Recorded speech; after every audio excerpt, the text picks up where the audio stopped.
Hello everyone, Vicki Achard here with Nature's Best Art. Thank you for joining me today. Today we're going to be painting Clematis. We have a plant in our garden that's about 3 years old and it's really taken off, and I'd really like to capture that in a painting. So let's get started. Okay, this is my drawing of the Clematis, and it has a trellis. And then I transferred it onto my watercolor Strathmore 140 pound cold press paper. And this is actually a foam board. You can use a cardboard. If you have a cardboard, you can use a mat board. And then I like to put my tape, my masking tape, around it for the 1/4 inch border, always. And then what I like to do when I get a lot of leaves in an area, I like to actually color this with my colored pencils so that when I refer back to it when I'm painting, I can see exactly where the leaves are, where the flower, the petals start. Okay, that's why I did that. And so if you want to pause the video now, you can see this. It's a little darker than this, and so you can use this as your reference photo, your reference picture. Now what I did here, just to let you know, it's going to be interesting. What I did, I transferred my drawing on the paper, and I took a break, came back, and I thought, well, now I'm going to color this so I know exactly where things are. And I started coloring on my painting with the colored pencil, which is not a big disaster. It's no big thing, but it's going to be interesting because a lot of times you can do watercolor and then color, with your colored pencils over it here and there if you want to touch it up. It wouldn't be a true watercolor painting then, it would be mixed media. But we'll just see what happens. It's going to be under the watercolor, so I think that'll be fine. Okay, so now I want to tell you my colors before we get started. And what I did was I'm going to use this mauve. It's real pretty. It's Cotman watercolor by Windsor Newton Cotman. And then I'm going to put cerulean blue with it and also Pyrol red. So it's going to be a mix. And if you want to, if you're a looser painter, I suggest that you drop the mauve in, then drop the cerulean blue to get a little purple in areas, the petals, and then some Pyrol red in some areas. Now I did both to see what I would like.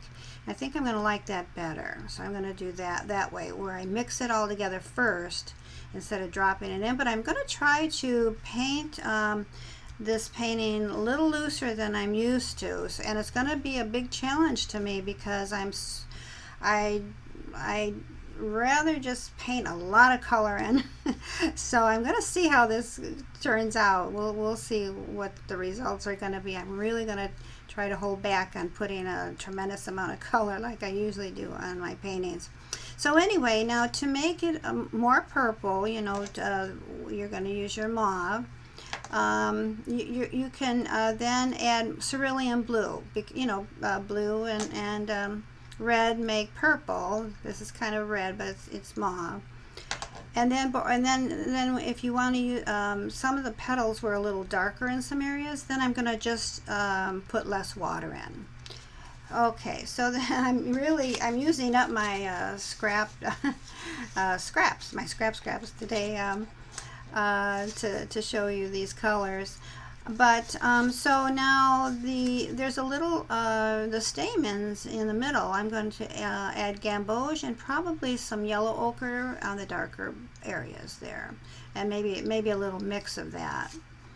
And then the leaves I'm going to be putting in Gamboge and sap green mix for the lighter part of the leaves.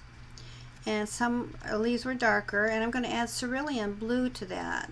If you notice, I do have cerulean blue in my leaves and cerulean blue in the petals. It's always a good idea to use, those colors to harmonize, and not too many blues, not too many different colors, but you want to try to harmonize your colors in your painting. And so then the trellis is going to be Payne's Gray, and that's by Reeves.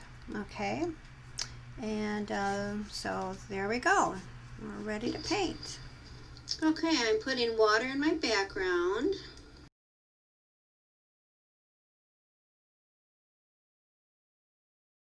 Starting on the right side of my painting because I want that to be darker. And so when I start on painting on the left side, it'll be wetter, and so it'll appear lighter. Does that make any sense? Well, yeah. Because my light source I want to have on the left side. So by the time I get painting on the bottom right, it'll appear darker because it'll be less wet. I hope that makes sense. Usually I start on putting the water on the left side. And now if you notice on the left side on the bottom there, I didn't have a leaf, but since my paint created a slight bloom, I actually created another leaf. And you can do that as you're painting. You can add things, subtract things from your drawing, whatever looks pleasing to the eye.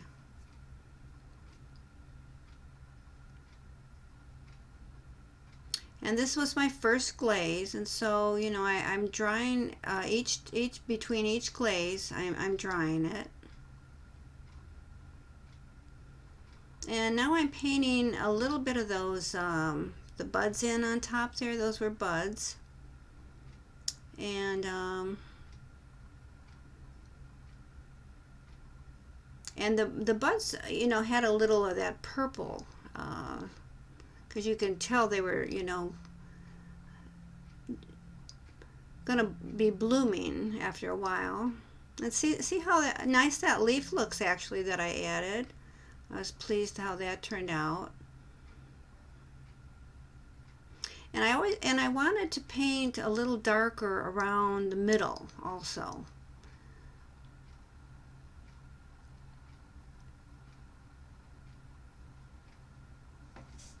So I'm using that Gamboge and sap green mix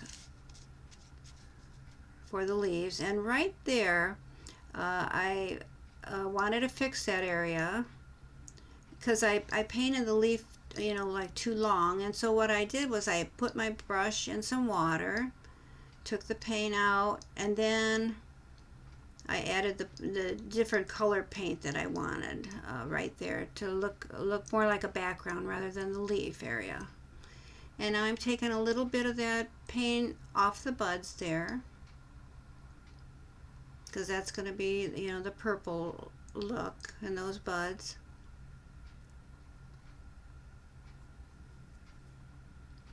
And there's a time where this painting looks like a hot mess, and for a long time. And so I want to, that was my birdie clock, by the way. But I want to encourage you, if you do this painting or any other painting, don't be discouraged as you're painting if it looks like a hot mess. Just kind of plunge through it, and know that in time your painting, it'll get better and better as you put more glazes on it. You take painting off, you put painting in. So just don't be discouraged. You could easily get discouraged and think it's just not going to be turning out right, but stick to it and you'll get through it. Now usually I use a credit card scraper to put the veins in the leaves, but on these leaves in particular I did not see a very distinguishable veins. So when I painted them in, it created a little less look of a vein. So that's what I did there. If you notice to the left, there's like 3 leaves on the top that I didn't even touch yet. And I eventually discover that, and I paint those leaves too.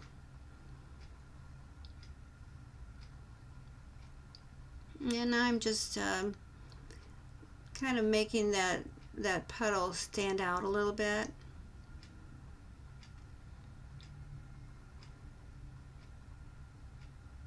Or that bud rather. Just wanting to put a little highlight on that area there. It was just a little too dark for my liking. I like that better.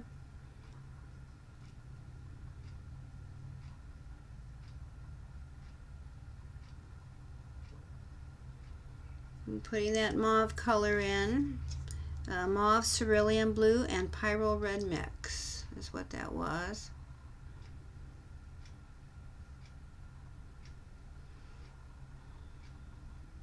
And I opt not to put water on my petals first because I didn't want it to bleed into my background. I thought if I put water in there, there was a chance of it getting on my background. And so what you'll notice me doing is hopping from one leaf, over to a leaf, or a petal rather, that was not next to it, and so it wouldn't bleed into each other also. Kind of, making sure that each petal was painted by itself. And I liked that the way the petals were turning out. They were a little jagged on the end, and especially since that top petal there, I had actually made it too long, but it actually turned out better.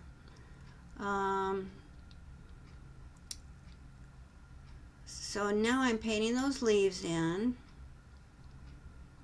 And now if you notice the petals on the flower, they had lines in them, and all I did was take that same color and I made it, the look became darker, and that's what I wanted to. There were like folds in the petals, and just by using the same color but putting another glaze on it and making those lines, you can really tell that, the folds and everything. So I was very pleased about how that turned out. And I'm just working with those leaves, making them blend in throughout the, making them look like they belong there.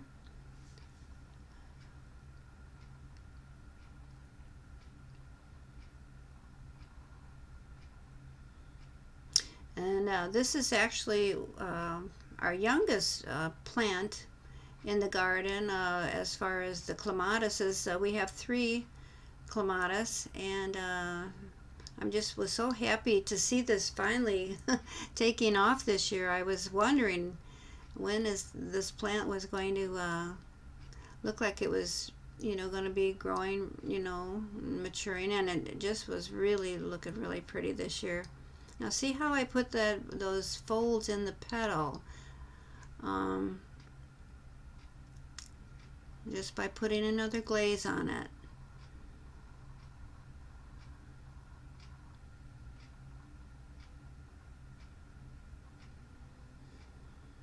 And I think this is going to be my favorite colored clematis that we have in the garden. Our other one is purple, or that is right next to it on the same trellis actually. And then we have another one by our garage with a trellis that's very pretty too. It has it's purple with like stripes. Maybe you've seen those kind too.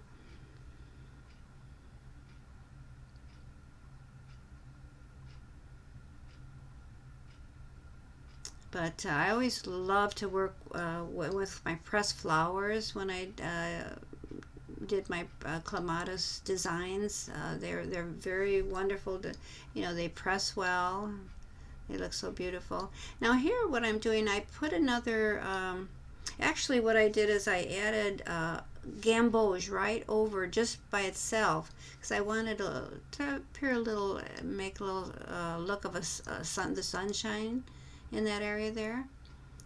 And then I start painting my stamens, Gamboge.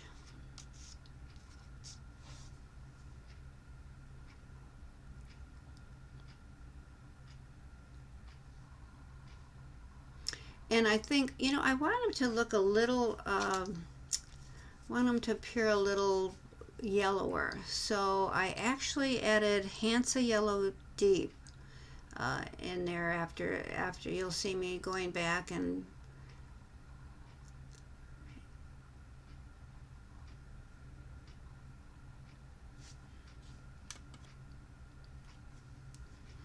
there I'm fixing the trellis right there.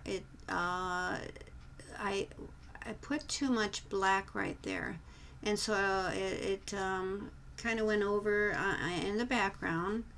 So I'm fixing that, taking the paint, you know, the Payne's gray out, and putting that the background back in.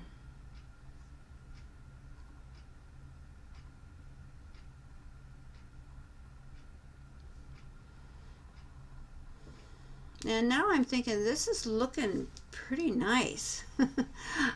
The hot mess I think is over, you know, and I'm just fixing things where it needs to be fixed. And right under that, where I'm working, under that petal right there on the right side, later when I take my tape off, I noticed that the trellis look wasn't there, and so you don't see me doing that, but I put my tape back on. You know, after the video's done, and I put a little bit of that trellis right there. I don't know if you can see it. It's right under that petal, right where I'm working there. And so I'm glad I fixed that, actually, because that would have bothered me later if I didn't fix it. But like I say, you don't see it because I noticed it after I took my tape off and after the video was done. So, and see me putting, I put Hansa Yellow Deep, making it quite yellow, and then I decide I really didn't like it that yellow. So then I went back and I took some yellow out. I wanted it more yellow, but then I got it a little too yellow. So you just keep working, you know, with your painting, get it the way you want. Because I noticed in my reference photo that it wasn't that yellow, and when I paint, I like to paint more realistic than not, and so if something's not supposed to be, then I try to make it the way it is, you know, supposed to be.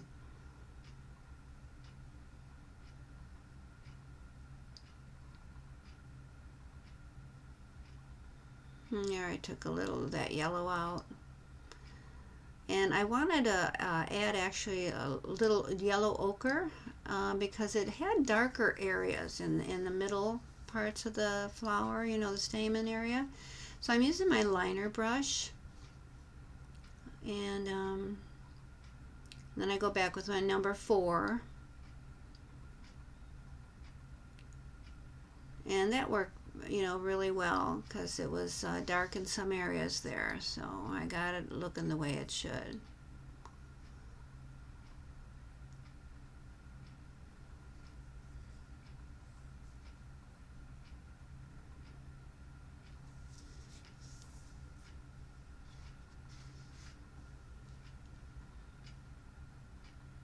I'm looking at it, making sure I like it. And now I'm starting to take a little bit of the paint off of the flowers just for a little bit of a highlight there in the petals where I think maybe the sun was shining on the petals.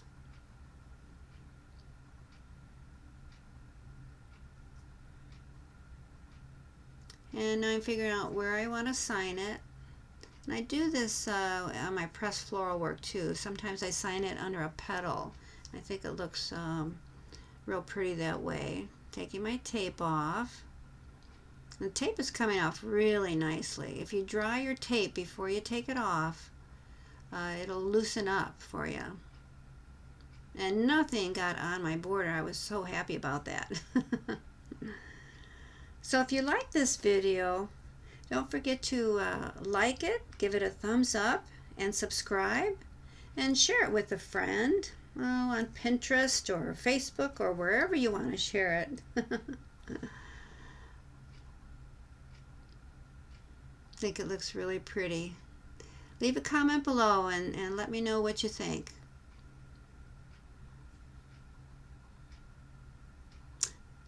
So, until next time, happy creating.